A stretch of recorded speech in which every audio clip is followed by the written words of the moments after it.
একটা পরিত্যক্ত কৃষি জমিতে একদল গবেষক একটা মেটাল ডিটেক্টর নিয়ে যখন হাঁটছিল তখন দেখা গেল একটা জায়গায় সিগন্যাল পাওয়া গিয়েছে। তখন নির্দিষ্ট জায়গাটা চিহ্নিত করে একটা ড্রিল মেশিনের সাহায্যে খুঁড়তে শুরু করে।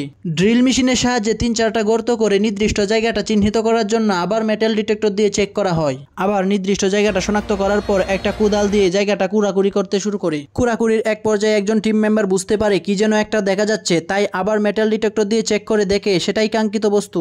আর এটা একটা বক্সের মতো দেখা যাচ্ছে, তাই চারপাশের মাটি সরিয়ে সেই বক্সটা আস্তে আস্তে উঠানো হয়। উঠানোর এক পর্যায়ে দেখা যায় এটা একটা কাঠের বক্স, আর এই বক্সের উপর দিয়ে অনেকগুলো পেরেক দিয়ে আটকে দেওয়া হয়েছে। উদ্ধারকারীরা বক্সের চারপাশে পেরেক দিয়ে আটকে দেখে পেরেক কুলার একটা যন্ত্রের সাহায্যে আস্তে আস্তে করে পেরেকগুলা খুলতে থাকে। আর এক পর্যায়ে এক পাশের পেরেক খোলা হলে অন্য পাশের পেরেকগুলা খোলার চেষ্টা করে। অনেকক্ষণ চেষ্টার ফলে একটা সময় দেখা যায় উভয় পাশের পেরেকগুলা খুলতে সক্ষম হয়েছে। এক এক করে অনেকগুলা পেরেক খোলা হয়, আর একটা সময় দেখা যায় আস্তে আস্তে সব কয়টা পেরেক খুলে বক্সটা খুলতে সক্ষম হয়েছে। বক্সটা খোলার পর বক্সের ভিতরে দেখা গেল একটা পুরনো দিনের 6 রাউন্ডের পিস্তল।